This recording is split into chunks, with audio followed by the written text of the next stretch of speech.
Hii ni tume ya Rais ya kuchunguza wahusika wa ghasia na uvunjifu wa amani uliotokea wakati na baada ya uchaguzi mkuu wa tarehe 29 mwezi wa 10 mwaka 2025.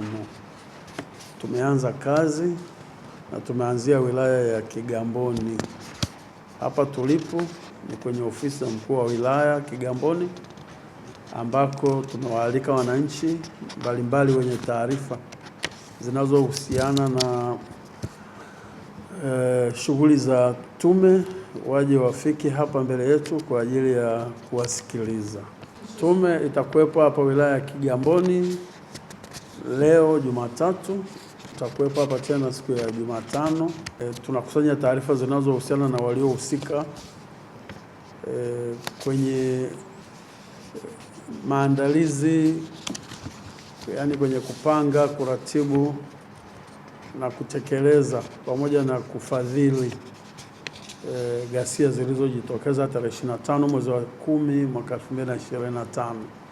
Tumewaalika wananchi kupitia njia mbalimbali kwa kupitisha gari la matangazo sehemu mbalimbali za wilaya hii, tukiwafahamisha kwamba tume itakuwa katika wilaya hii. Tumeanzia mkoa wa Dar es Salaam kwa sababu matukio mengi ya ghasia na vifo kwa mujibu wa taarifa ya Mheshimiwa Jaji Chande yalitokea Dar es Salaam.